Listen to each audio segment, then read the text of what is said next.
Hello, my precious angels. I just wanted to take a little bit of time and share some of the experience that this story of Mike has had, especially around thoughts. To me, it has been such a common sense theme to be able to see the complete unreality of thoughts. Before I even continue, I want to clarify again that these are just my experience, nothing more, nothing less.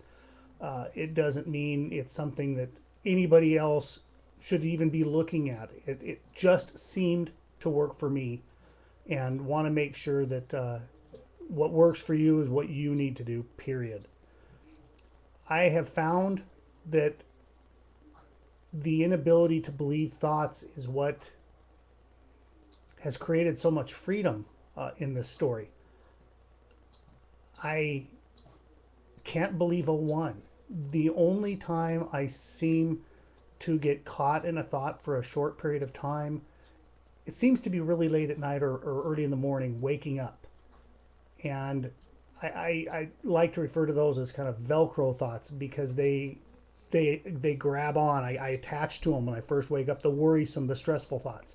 You attach to them right off the bat. Oh, what am I going to do? How am I going to pay this? What's going to happen here? And it's funny because for a long time, the way I would deal with that was I know nothing. I would tell myself over and over and over. I find that's not really the case now, but I do find for a few seconds, sometimes as much as 5 or 10 seconds, I'm believing it. And as soon as the awareness comes in that, oh, wait a minute, what's the thought I'm biting on? And you can see that thought, see the unreality of that thought, it just disappears. It seems to just dissipate. And there's nothing but love left, nothing but peace left. And that's not even true.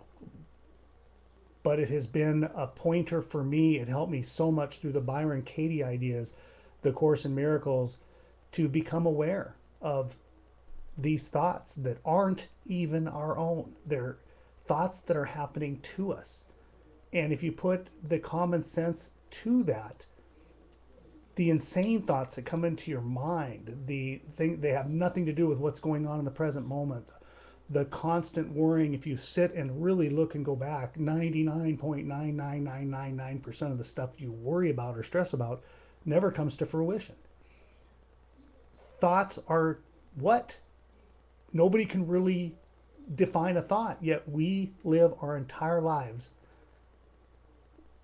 around those thoughts. We tell stories with those thoughts.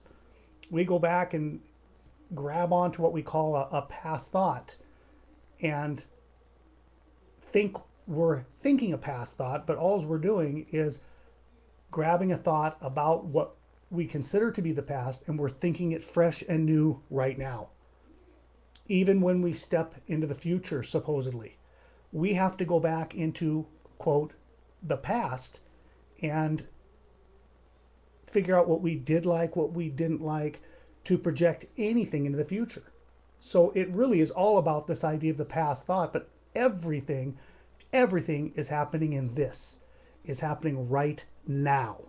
There is nothing else but this. Nothing. All else is a thought. And when you examine those thoughts, they have absolutely no reality whatsoever. I can strongly, strongly, strongly recommend Byron Katie, Lisa Cairns. They're the ones pointing to this, the best that I've seen out there. And if you can open your mind enough to accept the ideas and the pointers that they are pointing to, life becomes such a peaceful place, such a peaceful idea, because you can't believe anything but what is. It's absolutely perfect in this.